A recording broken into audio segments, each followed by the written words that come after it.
कहते हैं कि इस दुनिया में अपनी जान से ज़्यादा कीमती कुछ नहीं है।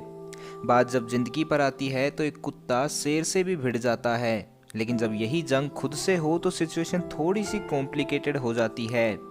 आज हम एक ऐसे ही इंसान की बात करने वाले हैं जिसने खुद को बचाने के लिए खुद को इतना दर्द दिया कि अगर आप और मैं उस जगह होते तो शायद यही कहते कि इससे अच्छा तो मैं मर ही जाता।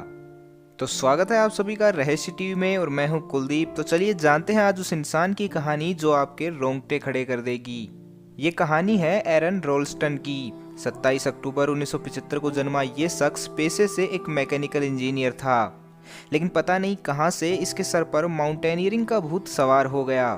अब भाई साहब ने इस शौक को पूरा करने के लिए अपनी जॉब से भी रिजाइन दे दिया और निकल पड़े माउंटेनियरिंग की दुनिया का चैंपियन बनने।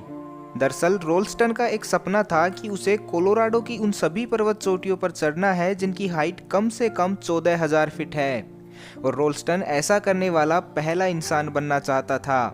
आपको बता दें कि इस लिस्ट में टोटल 53 पर्वत चोटियां हैं, इसलिए इस गोल को अचीव करने के लिए उसे कड़ी मेहनत और प्रैक्टिस की ज़रूरत थी। सो प्रैक्टिस करते करते एक दिन रोल्स्टन ने कैन्यनिंग करने की सोची और इसके लिए ब्लू जोन कैन्यन को चुना। ब्लू जोन कैन्यन एक स्लोट कैन्यन है जो कैन्यनलैंड्स नेशनल पार्क में स्थित है। दरअसल स्लोट कैन्यन ऐसी सकरी घाटियां होती है जो चट्टानों के बीच पानी के लगातार प्रवाह के कारण बनती है। इनकी सबसे खास बात यह होती है कि इनकी गहराई चौड़ाई के मुकाबले काफ़ी अधिक होती है। 26 अप्रैल 2003 को सुबह रोल्स्टन उस सकरी घाटी से करीब 24 किलोमीटर दूर अपनी साइकिल को लोक कर वहां जाने के लिए पैदल ही निकल पड़ा, क्योंकि आगे साइकिल को ले जाने के लिए कोई रास्ता नहीं था। फाइनली कुछ टाइम बाद रोल्स्टन उस सकरी घाटी के पास पहुंच गया, लेकिन जैसे ही वो उस सकरी घाटी में नीचे उतरने का प्रयास करने लगा तो एक भारी पत्थर फिसल गया। लेकिन पत्थर के फिसलने की वजह से रोल्स्टन भी उसी पत्थर के साथ फिसल कर नीचे आ गया।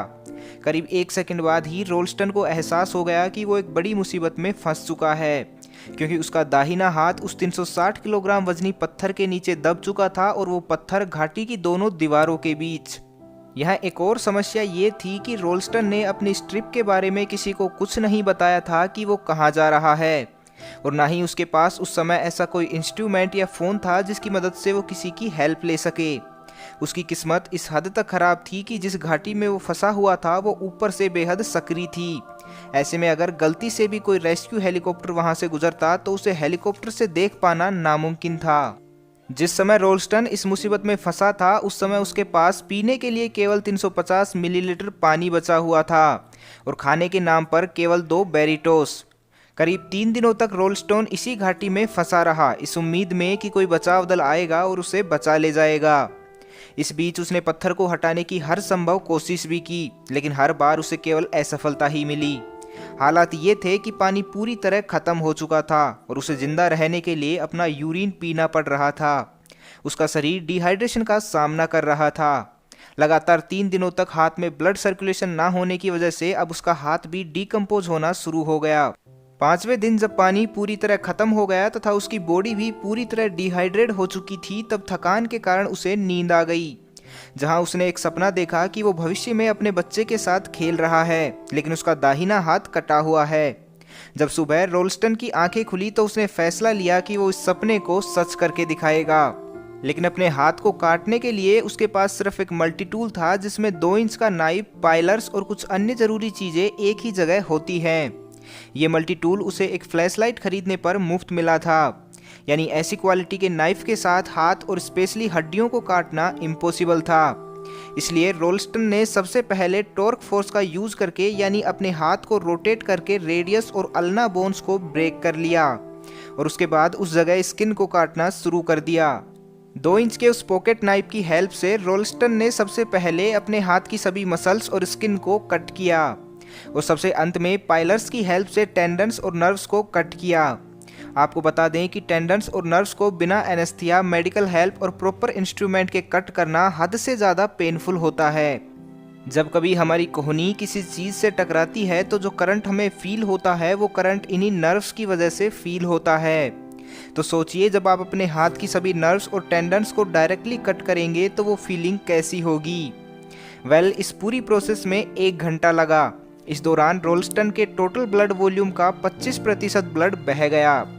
लेकिन फाइनली 1 घंटे बाद रोल्स्टन अपने आप को उस भारी भरकम पत्थर के चंगुल से आज़ाद करा पाने में कामयाब रहे।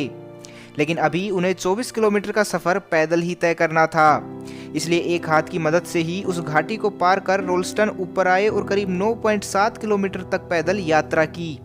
सौभाग्यवश 9.7 किलोमीटर के बाद एक फैमिली ने उन्हें देख लिया जो नीदरलैंड से वहां घूमने के लिए आई हुई थी। उस फैमिली ने रोल्स्टन को पानी और खाना दिया, साथ ही लोकल अथॉरिटीज़ को उनकी हालात के बारे में इन्फॉर्म किया।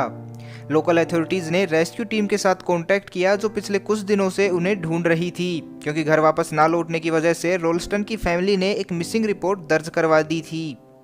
फाइनली कुछ मिनटों बाद एक हेलीकॉप्टर और डॉक्टर्स की टीम रोल्स्टन को पिक करने वहां पहुंच गई और फिर उन्हें सुरक्षित हॉस्पिटल पहुंचा दिया गया। इस घटना के बाद रोल्स्टन के कटे हुए हाथ को उस घाटी से वापस लाया गया और उसका अंतिम संस्कार कर उसकी राख रोल्स्टन को सौंप दी गई। कुछ महीनों बाद जब रोल्स्टन पूरी तरह रिकवर हो गए तो उन्होंने एक बार फिर माउंटेनियरिंग की शुरुआत की और फाइनली सभी कोलोराडो 14ers पर चढ़ने वाले पहले व्यक्ति बने। उनकी लाइफ के इन 127 टफेस्ट घंटों के ऊपर एक हॉलीवुड मूवी भी बनाई गई है जिसमें उनके स्ट्रगल को बखूबी दर्शाया गया है। तो बस आज के लिए इतना ही। मैं मिलता हूँ आपसे अगले शनिवार को शाम 6 बजे एक नए रहस्य के साथ। तब तक के लिए खुश रहें, मस्त रहें, हंसते रहें। भगवान करे आप सभी का दिन शुभ हो।